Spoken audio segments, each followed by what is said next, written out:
On a January night in 1981, a man stood in the middle of a cold, empty warehouse. He wore a white two-piece suit, white shoes, white leather gloves, and a white balaclava. The uniform of an organization known as F.R.O.S.T. He held a device in each hand, a metallic black cylinder in the right, and a cuboid with multiple antennae in the left. The cuboid began to emit a series of loud, bleeping sounds, alerting him that a part of the rift was about to open. The skin of reality itself began to split.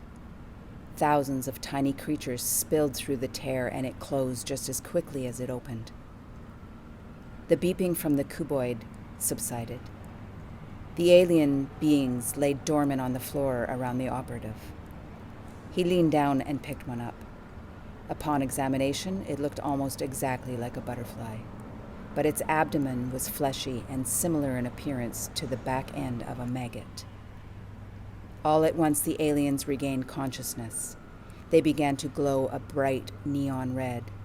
Their whole bodies, including their wings, radiated with scarlet bioluminescence. They flew in perfect unison, creating a ring around the man. Soon, the entire warehouse was engulfed. The agent stood in the eye of the living, iridescent hurricane. He would have perhaps found it beautiful if he were someone else, but he knew the truth about these things. They were not here to be peaceful. They were here to invade, just like everything else that came through the rift. The swarm spoke with many mouths, but in one voice. "We are the ambassadors for the tyrilect race. We have come here in peace in the hopes of forming an alliance with people of Earth. The tyrilect can offer security, medicine." The glowing mass went on to list the other benefits they claimed that they could give Earth. The operative didn't care if these creatures were meant to be on this planet when they would have evolved either rather than on some rock a million light years away. The F.R.O.S.T. agent pulled a small pin out of the black cylinder and held it above him. The piercing sound that emanated from the device caused his eardrums to burst, but it also caused the living storm to dissipate as each butterfly went dark and dropped to the floor, creating a macabre carpet. The operative stood alone in silence. He'd done his job.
"38 years later, in the year 2019, Suzanne, Rosetta, and their new friend, a half-alien teenage runaway called Vex, sat in Ro's living room. Suzanne and Vex both lived in a cheap B&B but spent most of their time either in Rosetta's flat or at the cafe where Suzanne worked.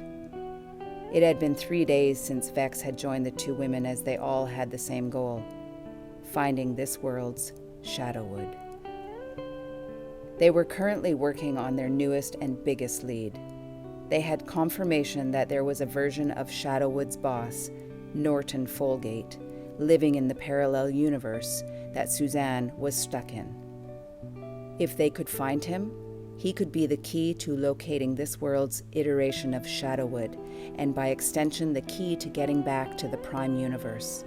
Tracking him down, however, had turned out to be a Gordian knot of a task. Suzanne scoured every phone book, newspaper, and birth certificate she could find, and Rogetta had spent the last few days trying to hack into the government's records, but to no avail. Somehow, the powers that be got their hands on an alien firewall that managed to keep Ro at bay, much to her irritation. Vex didn't seem so dedicated as he lay splayed out on Ro's sofa, exhausted after an evening of unsuccessfully trying to harness his powers. His veins were still glowing with purple energy, the only physical indicator of his half-alien heritage. But the glow usually died down a few hours after he used his powers.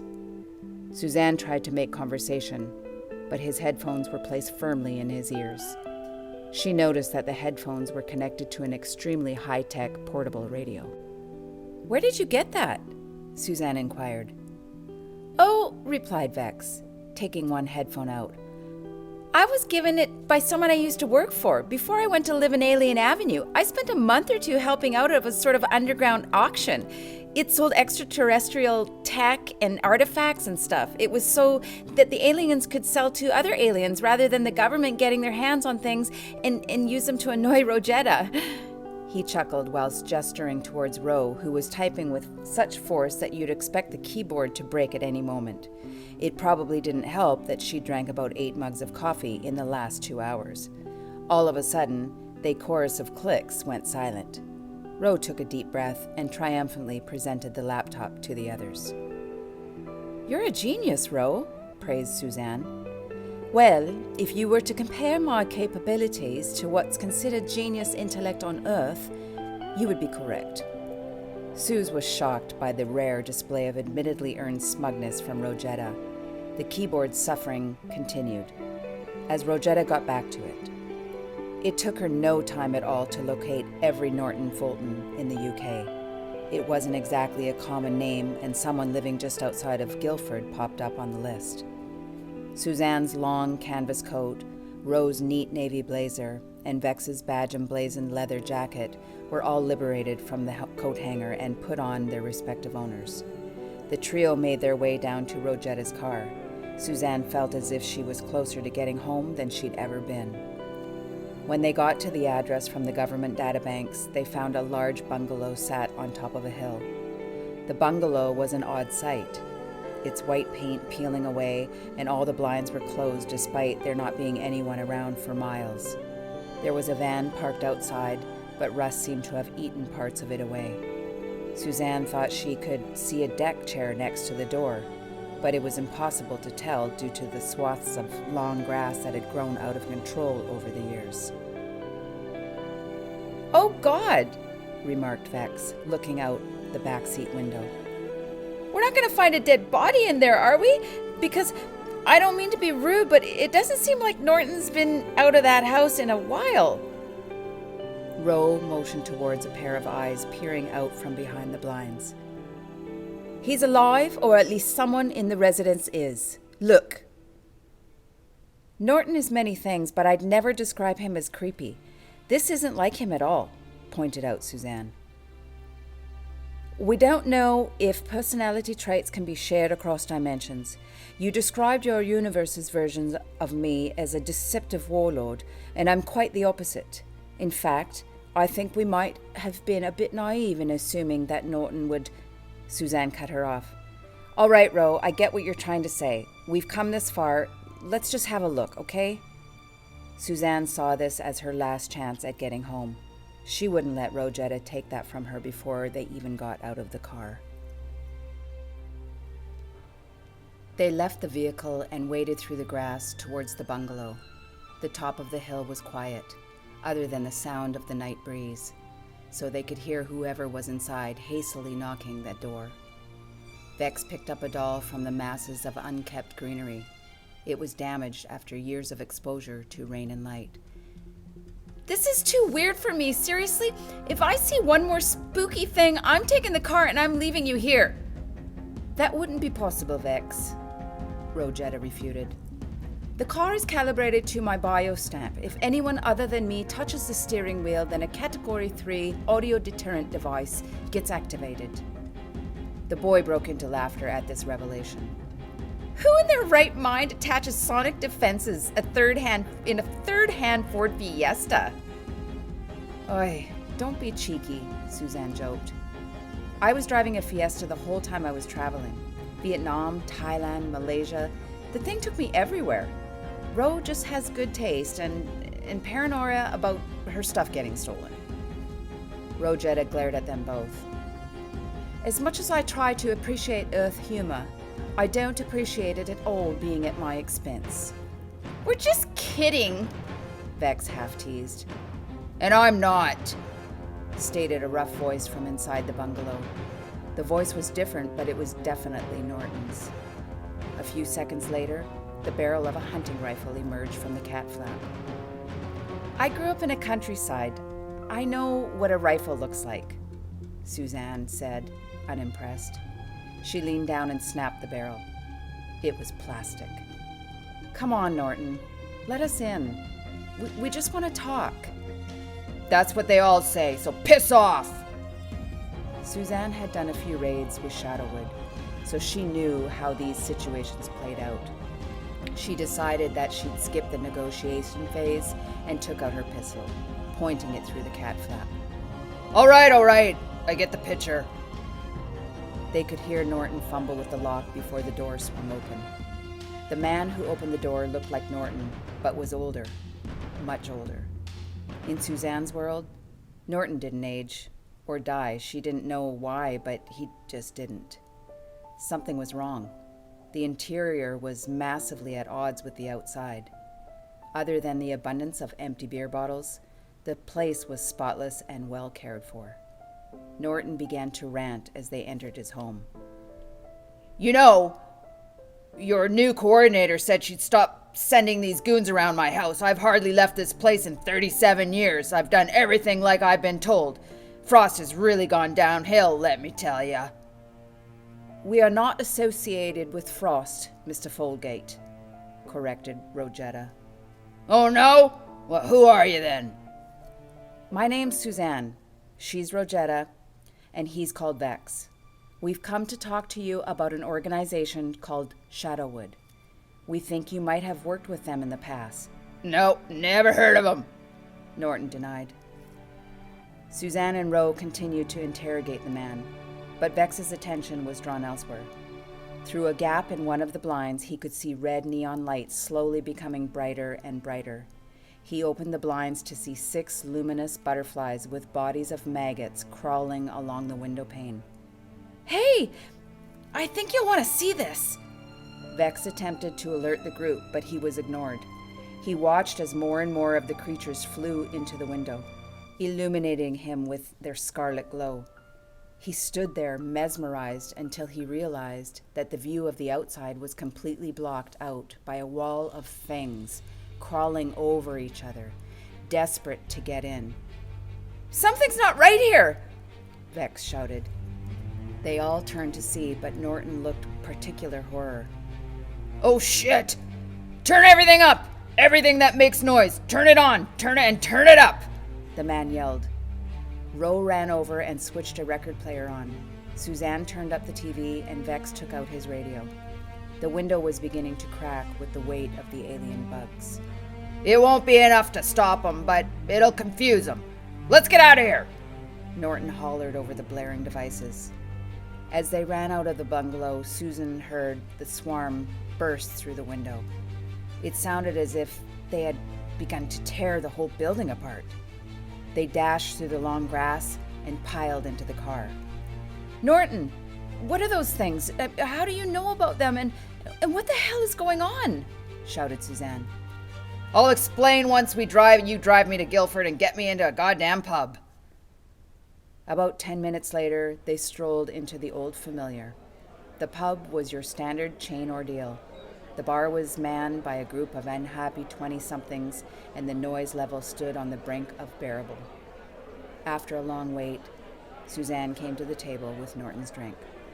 Here, we've done what you wanted. Now, you better tell us everything. Norton took a long sip of his pint and began to clarify. Those butterfly things, they're called the tyrilect. They're sensitive to sound, and the right frequency can kill them.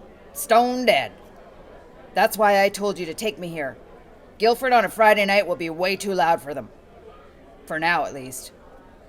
Rosetta raised an inquisitive eyebrow. But how do you know what they want, and why did they seem to be targeting you? She asked. It was a work thing. I used to be a F.R.O.S.T operative. A long time ago in the 80s. Their ambassador showed up, wanting to form an alliance.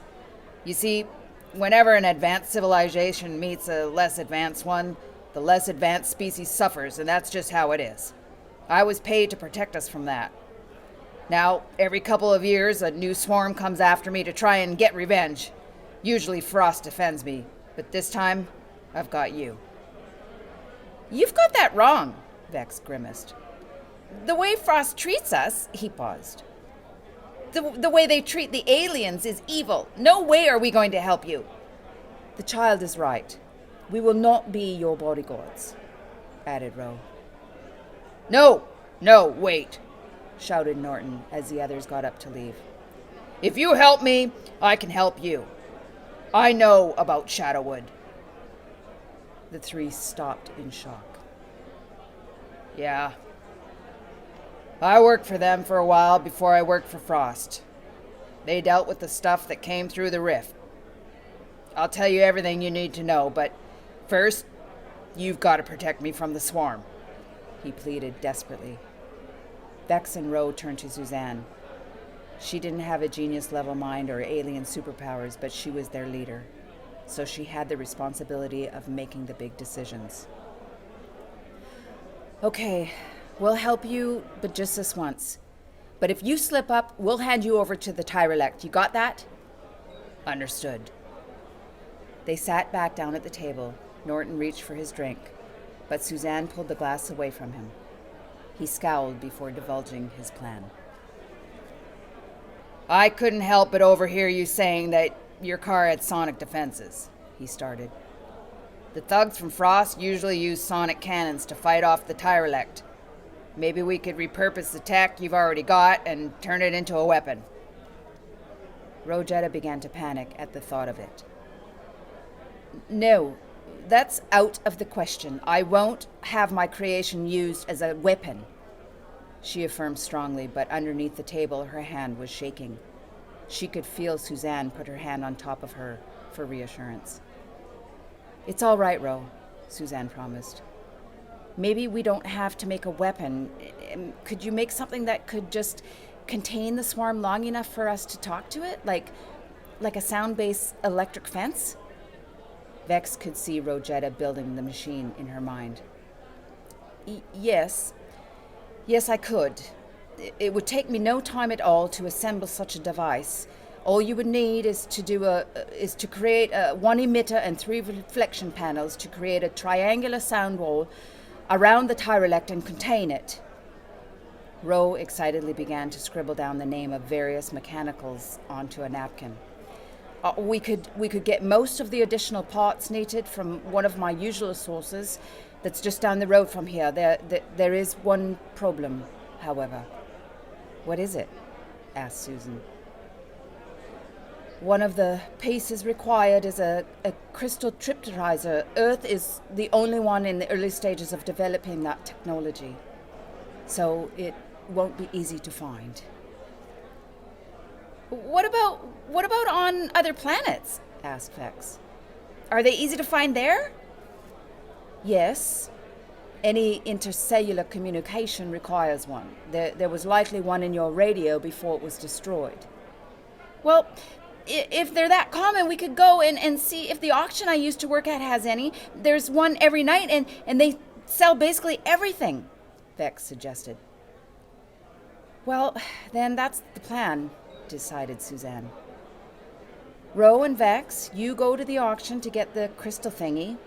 Norton and I will head down the road and pick up the other parts, and then we'll meet up, draw the tyrilect to their trap using Norton as bait, and have a chat with them.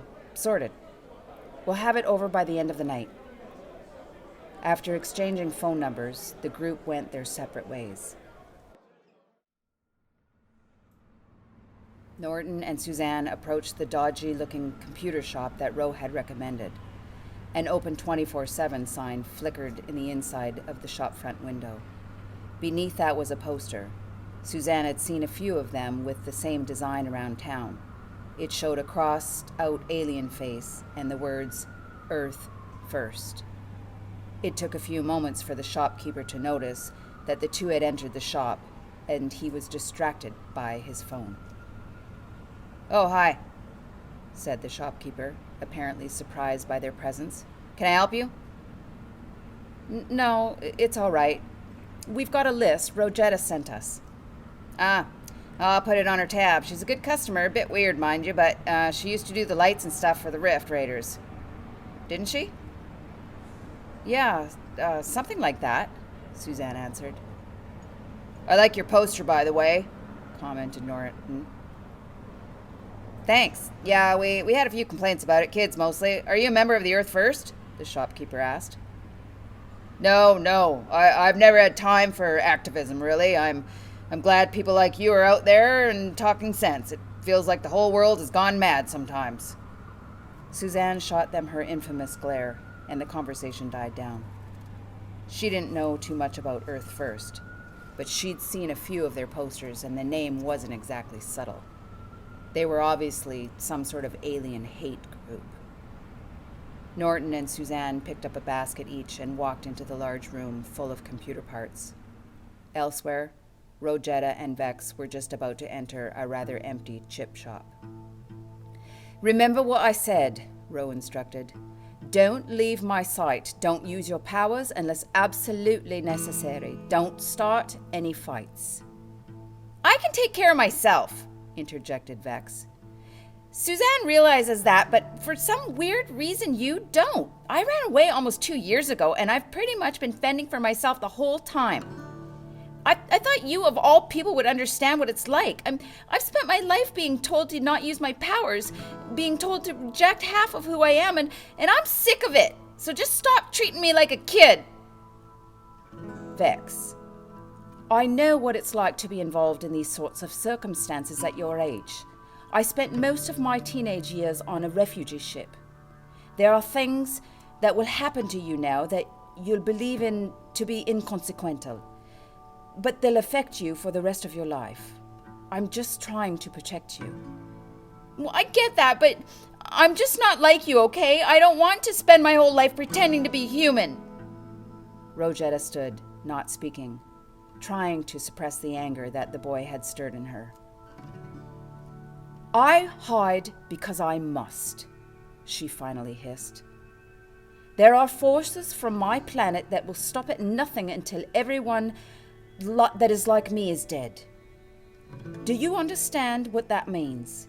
It means that just using my true name puts me at risk of being found, but I still do it because my name is the only thing I have left from my home. I pretend to be human because I cannot afford to be persecuted on Earth. The reason I'm working with you and Suzanne in the first place is so that I can get somewhere where I shall be truly safe. You are only so eager to fight because you don't know what peace is like, Vex." The boy was in shock. He'd never seen the woman display so much emotion. "Let's just drop it," he suggested.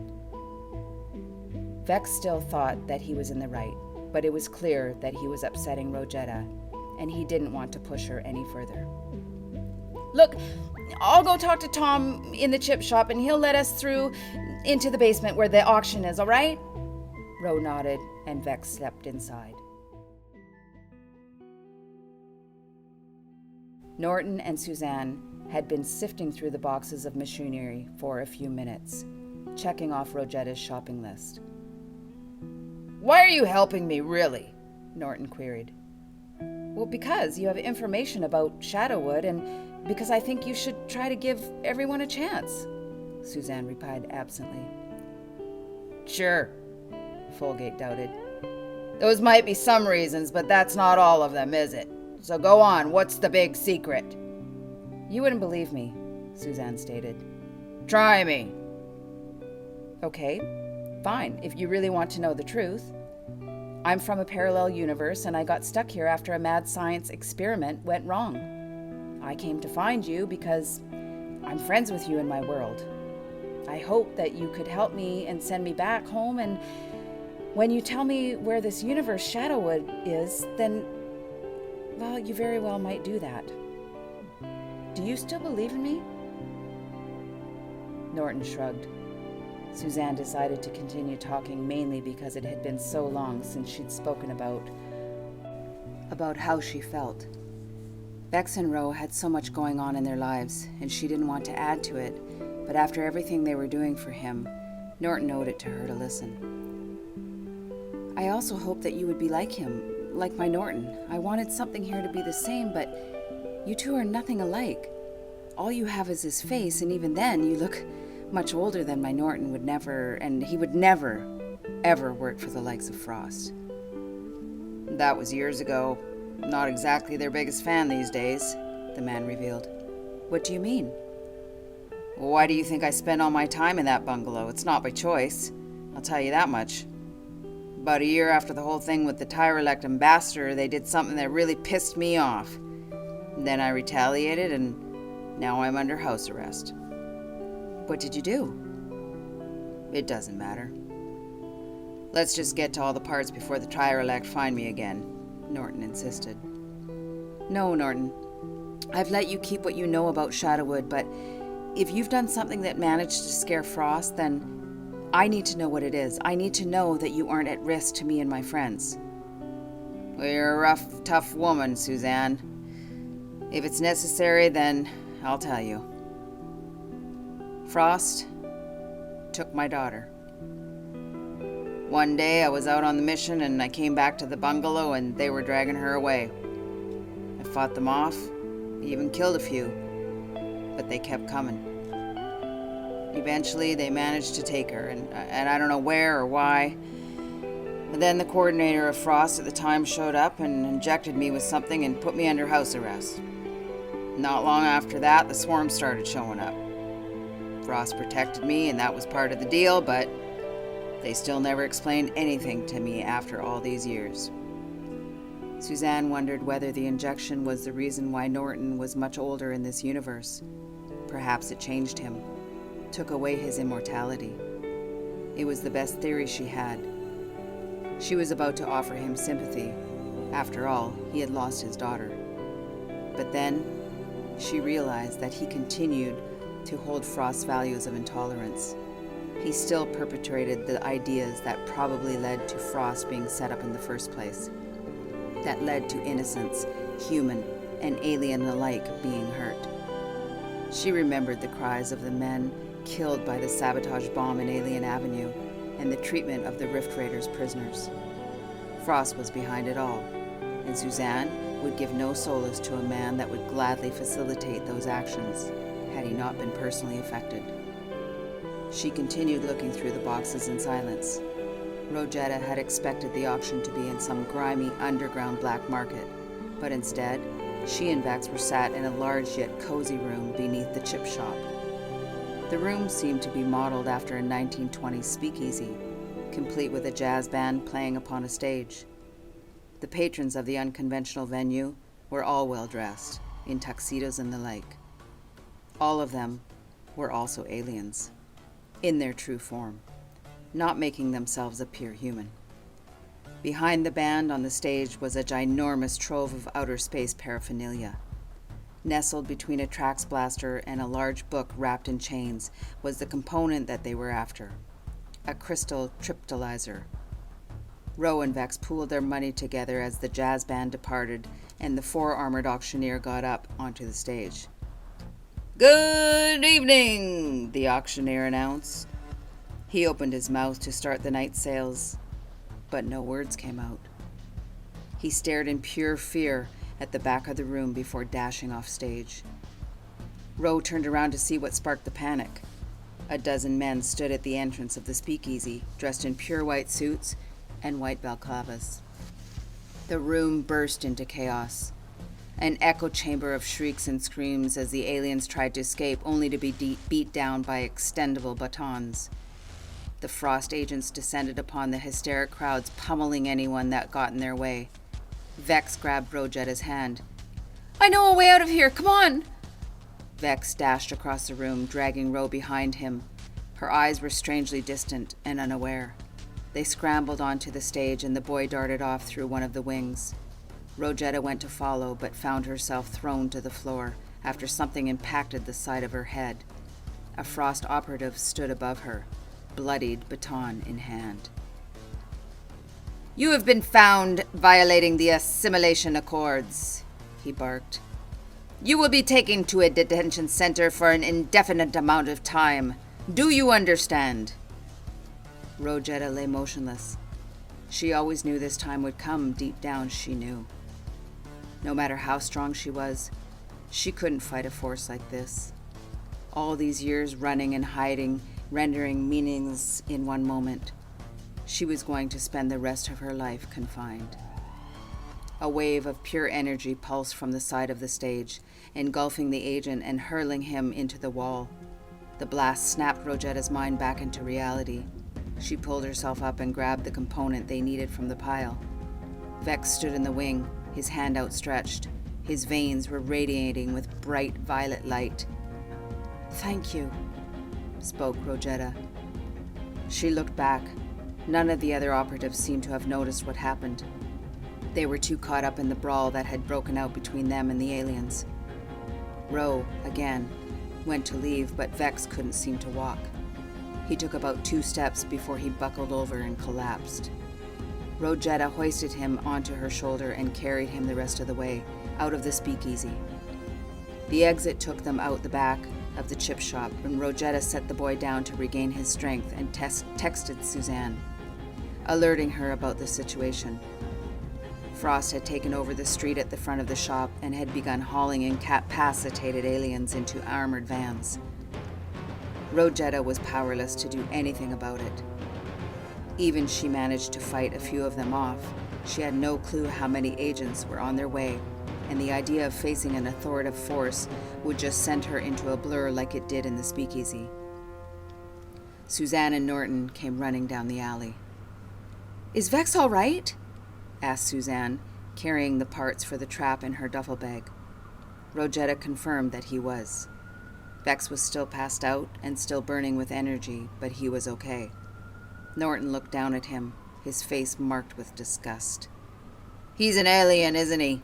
Norton complained. "I can't believe it. At any point, the tyrilect could show up and tear me apart. My life is in the hands of some bratty little Xeno." Rojetta smacked him round the face. Her inhuman strength sent him to the floor. "We are currently your only hope at survival. You could at least give us a morsel of respect." Suzanne looked in awe at Ro. She wasn't sure if the slap breached Rojetta's strict pacifist code, but she wasn't going to bring it up. Ro placed the tranquilizer in Suzanne's bag and handed it to Norton. She hoisted Vex back up onto her back and shoulders, and Suzanne loaded her revolver, just in case. They peered around the chip shop, waiting for the right moment to run across the street to Ro's car. F.R.O.S.T was still in process of arresting the speakeasy customers when one of the agents saw a man approaching. The agent walked up to the man. He was skinny, almost to the point of malnourishment. A hospital gown was draped around his sickly form. "Turn around, sir," the agent commanded, pointing her rifle at him. The ghoul didn't respond. He just stood there, the wind tugging at his gown and the few wisps of hair he had left on his head. Her balaclava couldn't hide her fear when she noticed a band wrapped around the man's ankle. It was the sort they used in morgues to identify the bodies. A red glow emanated from behind the hospital gown. It spread outwards from his chest until his entire body was a ruby flare. The agent dropped her weapon and ran away, but it was too late. In a matter of seconds, thousands of tyrilect bugs seethed out of the corpse's mouth. She was hoisted into the air as the flood of burning butterflies rushed past her. In that moment, she truly believed that she was going to die. But the tyrilect didn't care about killing her. They had a different target. The swarm broke up into smaller flocks and began to search the city for Norton. All the while, they repeated the same word over and over. Judgment, judgment, judgment. Suzanne, Vex, Norton, and Ro scampered from behind the building and into Ro's car. Rosetta slammed her foot on the accelerator and they sped out of Guilford. "Where should I drive us?" Ro asked, while making sure that neither F.R.O.S.T nor the tyrilect was following them. "I know a place," responded Norton. A few hours later, everything was going to plan. They decided to set up the trap in the warehouse where it all began in the 80s. It had been abandoned since Norton was last there, but it served their purposes well. It was large, open, and isolated. The collapsed roof allowed moonlight to illuminate the space. Vex, Ro, and Suzanne stood in a triangle holding the reflector panels, whilst Norton stood in the center, next to the emitter as bait. All their eyes were trained on the sky, waiting for the tyrilect to arrive. Little did they know that they were looking in the wrong place. After their intimidation strategy with the corpse failed to bring Norton to the surface, the tyrilect had decided on a new plan of attack. A voice thundered inside Vex's mind. "Vex, Robinson, do not talk, only listen. This is the voice of Tyrilect Judgment Swarm. We are here to carry out Norton Folgate's death sentence as decided by the Council of Tyrelia. We wish not only to punish him for his crimes against our race, but for his atrocities against many species that have come to this world to live in peace. We sense your frustration at having to live under human rule, and we sense all that potential within you, all that power that you are not allowed to learn, not allowed to use. We know how desperately you want to prove yourself, to make change, to become a hero. Help us, Vex. Use your power. Kill Norton Folgate. It's what a hero would do." Vex considered their proposal. No one had ever understood him like they had. His adoptive parents were both human, so they never got it.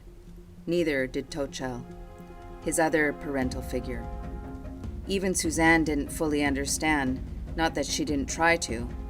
But the tyrilect, they knew exactly what he wanted, and they were trying to use it against him. "No! I won't let you control me!" Vex shouted into the sky. "What are you talking about?" asked Suzanne. "It was the tyrilect. They were talking to me in my head. They're here." "Okay," Suzanne replied. "Everyone get ready." 4 tyrilect swarms rushed at Norton from different directions. Norton slammed the emitter's activator and jumped out of the way, just as the trap switched on. The ultrasonic waves bounced from each other and the reflectors creating a triangular barrier around the tyrilect. The bugs morphed into one single imposing cluster. The whole warehouse was dyed red by their luminance. "Release us at once," the swarm ordered. "No!" cried Suzanne. "When you came here all those years ago, you came looking for peace, right? You wanted to befriend Earth. We can still do that. If you truly wanted to ally yourself with us, then you would not have ensnarled us in this trap." "We had to. Otherwise, you would kill Norton. Now we can talk about making peace, please," Suzanne pleaded. "It is against convention to ally ourselves with a planet that is harboring a war criminal," the tyrilect's voice boomed. "Surrender Norton Folgate. Only then can we discuss things." "That's not going to happen. My life is pretty messed up at the moment, but if there's one thing I know for sure, it's that everyone deserves a chance. I'm sorry for everything Norton has done, and I know that on the outside he appears, well, horrible. But deep down, he's a good person. He has to be." Rosetta wasn't sure if Suzanne was trying to convince the tyrilect of Norton's goodness, or if she was trying to convince herself. "The tyrilect can see into your mind, Suzanne. You cannot lie to us. We see you for who you truly are, lost and alone. Your only friends, an adolescent vagabond, and a woman whose mind you will never comprehend. You try so desperately to adhere to your code, helping where you can, giving everyone a second chance. And yet you are just itching to leave this world behind, leaving these people undefended, and for what reason? Homesickness? Not to mention the man that you protect, Norton, Folgate. He is so full of hatred, so much blood is on his hands. Were he anyone else, you would have handed him over to us, but you continue to defend him due to little more than sentimentality. Tell us, Suzanne Barry, do you truly believe yourself to be the hero? Suzanne stuttered, completely in shock. Rosetta continued and joined the conversation. I see what you're doing, tyrilect. It's tactically intelligent, and I'll give you that. But you are wrong about Suzanne. She's not protecting Norton out of selfishness or sentimentality. He's got information on Shadowwood. She's trying to get it not just to help herself, but to help me and Vex too. What sounded like a laugh came from the swarm, reverberating through the very foundation of the warehouse. Rosetta, so intelligent and yet so very dull. Have none of you figured it out yet? Norton knows nothing of Shadowwood. You said you worked with them. You said they dealt with the rift, cried an enraged Vex. It was a lucky guess, admitted Norton. There was a loud clang as Suzanne dropped her panel, breaking the containment field. Her pistol was pointed at Norton's head. You sick, manipulative rat! She screamed with all the rage of a woman whose only hope had just been torn to shreds. Kill him, demanded the tyrilect. For a second, she really could have killed him. But he looked too much like him, too much like her Norton. That was the only reason she didn't pull the trigger. She dropped to her knees in defeat and waited for the tyrilect to finish the job. Norton is not worth our time, the Scarlet Mass declared. He is beneath us. This whole world is beneath us. How foolish we were coming here to form an alliance when you are little more than children. But know this, Suzanne Barry. There is something coming through the rift. You are not ready.